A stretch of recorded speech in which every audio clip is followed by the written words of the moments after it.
नमस्कार मित्रों, एक गुरु मंत्रा में आपका फिर से स्वागत करता हूं। मैं हूं अजय और आज का हमारा महत्वपूर्ण टॉपिक है वह है निबंध को लेकर के।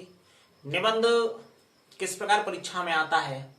इंटर में अगर हम देखते हैं तो इंटर में हमारा निबंध 9 नंबर का रहता है और 10th क्लास में देखते हैं तो 9th और 10th में हमारा 7 नंबर का निबंध रहता है, जिसकी बहुत बड़ी भूमिका रहती है प्रश्न पत्र में। इस निबंध को हम कैसे लिखें, आज इसको लेकर के चर्चा करेंगे। निबंध का विषय क्या हो सकता है। पहला प्रश्न यही आता है कि निबंध किस पर आएगा, तो यह निश्चित नहीं है। निबंध हमारा किसी पर भी हो सकता है। प्रताप नारायण मिश्र ने एक शब्द को लेकर के, एक वर्ण को लेकर के निबंध लिखा है। हा और द पर भी उन्होंने निबंध लिख दिया है। बात, वृद्ध, दांत, भौं आदि को लेकर के भी उन्होंने निबंध लिखे हैं। तो निबंध का विषय कोई भी हो सकता है, ये निश्चित नहीं है। लेकिन प्रश्न यह है कि निबंध लिखा कैसे जाए और किसी विषय पर आता है तो कैसे लिखेंगे उसको। आज मैं आपको ये बताता हूं कि किसी भी विषय पर आने पर निबंध कैसे लिखा जाएगा। देख लेते हैं, ज्यादा बहुत बड़ी भूमिका नहीं बनाएंगे, सीधे सीधे चलते हैं विषय पर। हमारा विषय मान लीजिए कि निबंध में विज्ञान वरदान है या अभिशाप। निबंध यदि आ गया कि विज्ञान वरदान है या अभिशाप, तो इस पर हम निबंध कैसे लिखेंगे। आपके मन में कोई चल रहा होगा प्रश्न कि इस पर निबंध नहीं आएगा, निबंध आने वाला है तो भ्रष्टाचार पे आएगा, नई शिक्षा नीति पर आ जाएगा, स्वच्छता पर आ जाएगा, स्वच्छता अभियान जो अभी चला था, या फिर ये किसान जो आंदोलन चल रहा है इस पर आ सकता है। अथवा अभी एक बहुत बड़ा प्रकरण चल रहा है, चौरी चौरा जन क्रांति, जिसको लेकर के उत्तर प्रदेश सरकार एक बहुत बड़ा वर्ष भर अभियान चलाने वाली है, उसको लेकर के भी हमारा निबंध हो सकता है। तो देखते हैं कि किसी भी विषय पर आने पर हम परीक्षा में निबंध कैसे लिखेंगे। चलिए, हमारा विज्ञान वरदान है या अभिशाप, ये निबंध का विषय है। तो सबसे पहले हम क्या करेंगे, वह विषय लिख देंगे। दूसरा, हम आएंगे फिर प्रमुख बिंदुओं पर कि इसके प्रमुख बिंदु क्या हो सकते हैं। पहला बिंदु हमारा होगा नंबर 1, प्रस्तावना।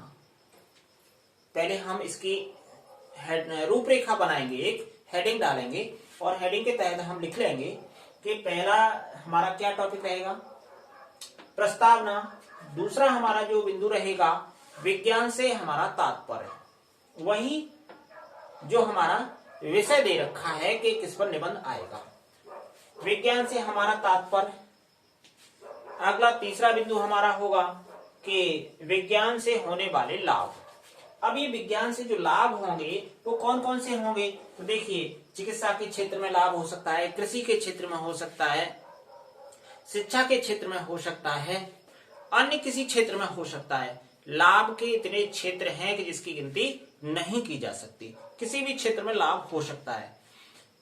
अगला हमारा ये आता है कि विज्ञान से होने वाली हानियां।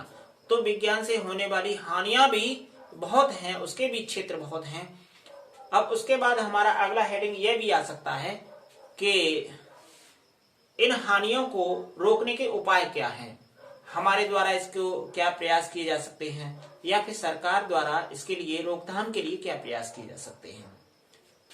अगला हमारा ये होगा कि विज्ञान और हमारा जीवन। हमारे जीवन में विज्ञान की क्या उपयोगिता है, यदि विज्ञान नहीं होगी तो क्या होगा। विज्ञान बहुत बड़ा रोल निभा रहा है। अगला हमारा जो लास्ट में रहेगा वह रहेगा उपसंहार। उपसंहार में क्या होता है, अंतिम हमारा ये हेडिंग रहता है उपसंहार। चलिए, सबसे पहले हम बात ये करते हैं कि ये प्रस्तावना क्या होती है। हम इसकी बात करते हैं, ये प्रस्तावना क्या है।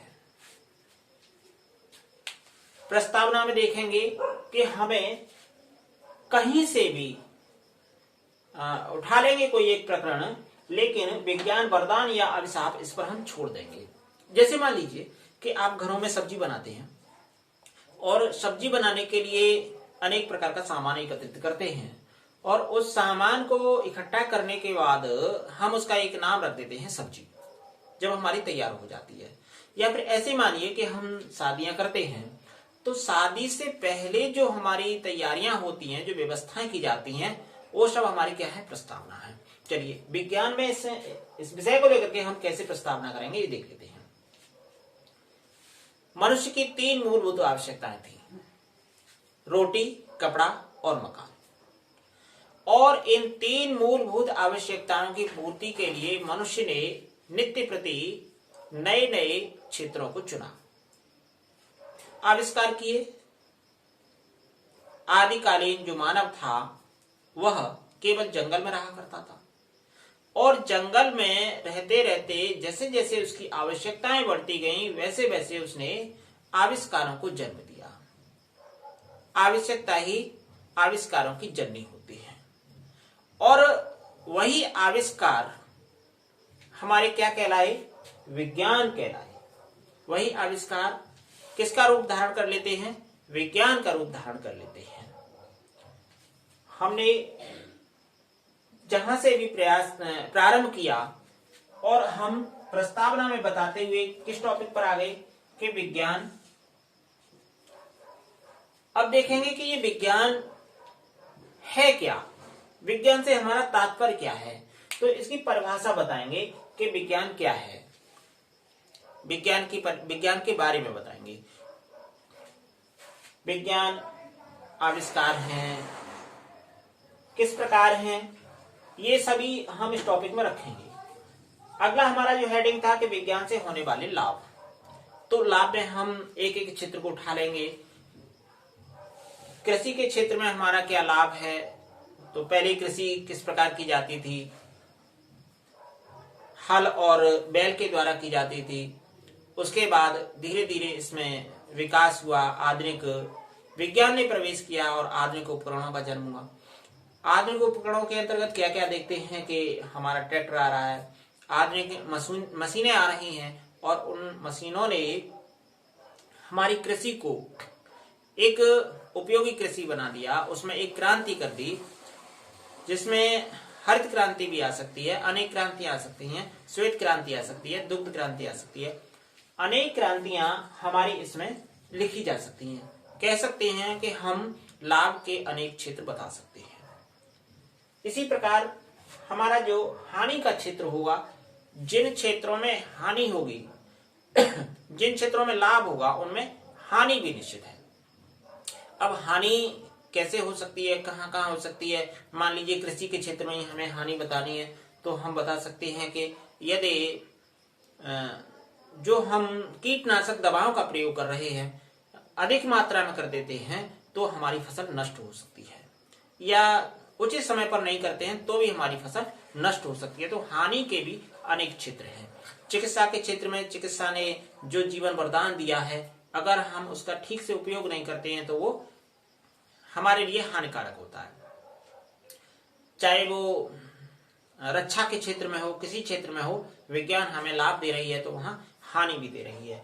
अब अंतिम आता है कि विज्ञान और हमारा जीवन किस प्रकार, हमारे जीवन में विज्ञान की उपयोगिता है। तो ये आप बता सकते हैं कि दैनिक क्रियाओं में मनुष्य जैसे ही प्रातःकालीन निद्रा से जागता है तो विज्ञान में ही प्रवेश करता है और रात्रि के शयन तक वह विज्ञान में ही दिनचर्या में रहता है।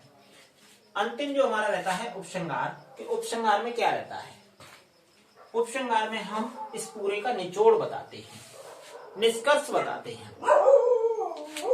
मान लीजिए कि हमारा ये जो पूरा प्रकरण रहा, इसमें हम बताएंगे लास्ट में चल करके कि विज्ञान हमारे लिए वरदान है या अभिशाप है।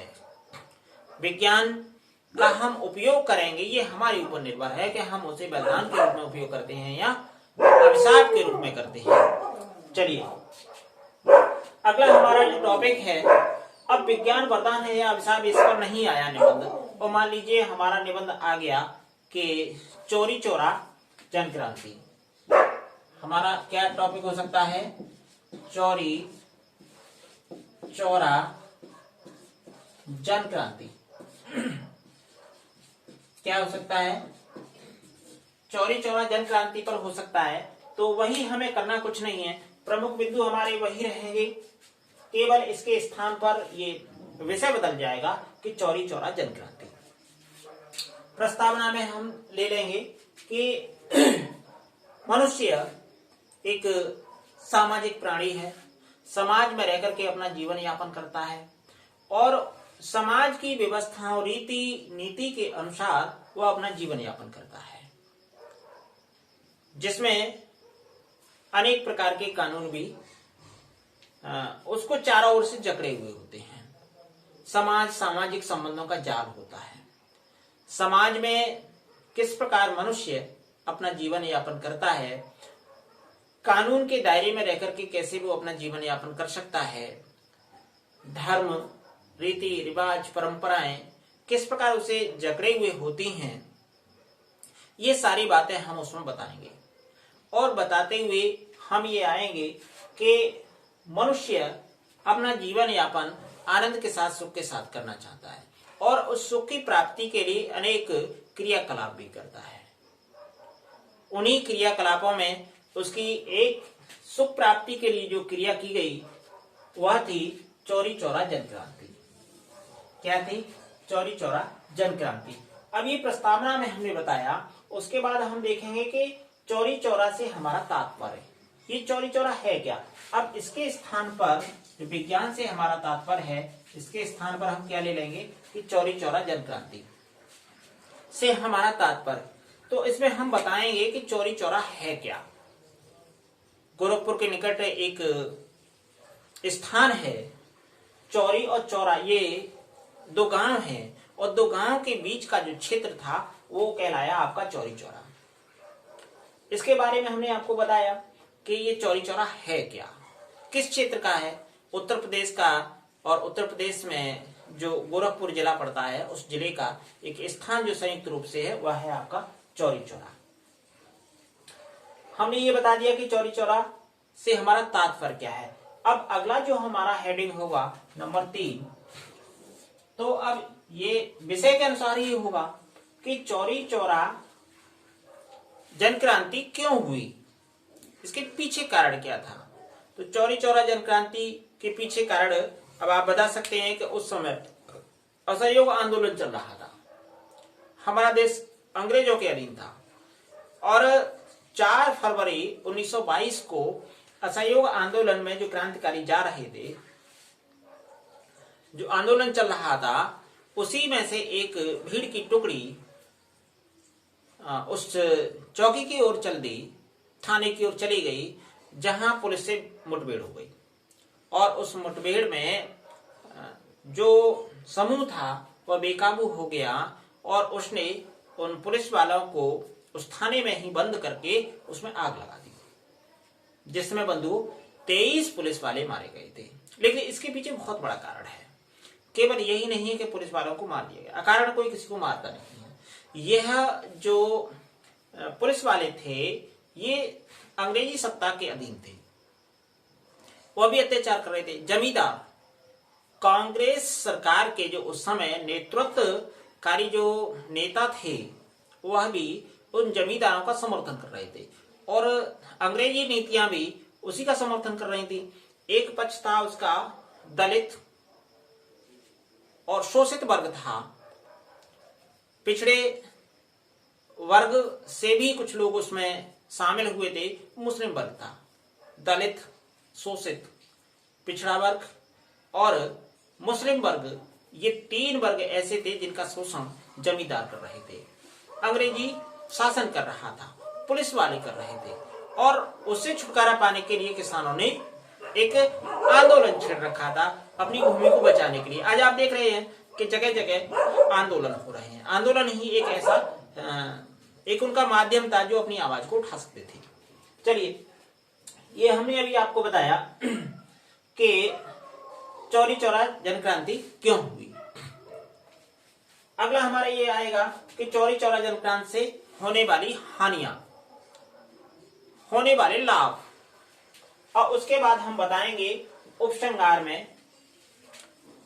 उससे पहले एक और हेडिंग ले सकते हैं कि चौरी चौरा जन क्रांति और हमारा जीवन। उसके बाद क्या हुआ, 23 पुलिस वाले मार दिए गए और 23 पुलिस वालों के बाद क्या हुआ कि 19 जो दलित, शोषित और पिछड़े वर्ग से जो लोग थे 19 लोगों को फांसी देकर के मार दिया गया था।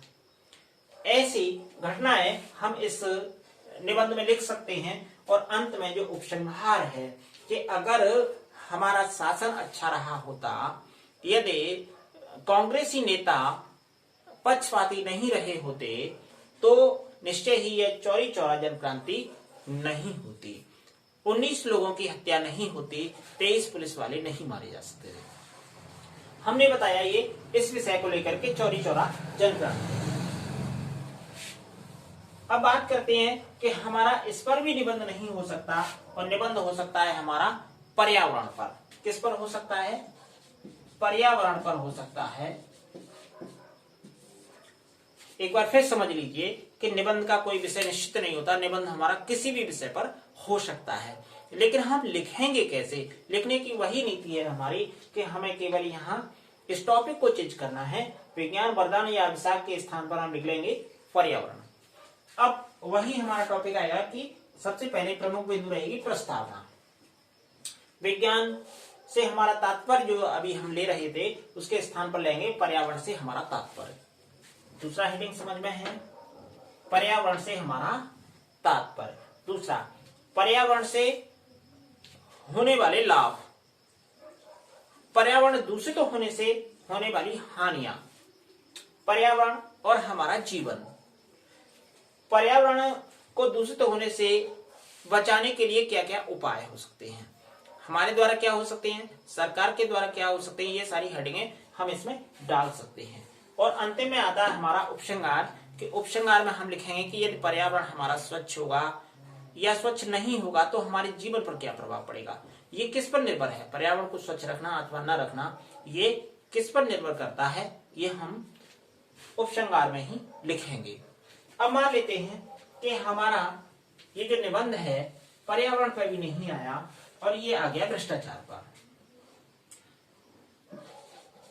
मान लीजिए भ्रष्टाचार निबंध का विषय है हमारा भ्रष्टाचार, तो वही प्रस्तावना यहां ले लेंगे कि मनुष्य जब जन्म लेता है तो सात्विक प्रवृत्ति का होता है, पवित्र होता है, तन से भी पवित्र होता है और मन से भी पवित्र होता है, लेकिन धीरे धीरे वह समाज में प्रवेश करता है। जैसे समाज में प्रवेश करता है वैसे उसकी प्रवृत्ति हो जाती है और वहीं से उसका जन्म हो जाता है भ्रष्टाचार का।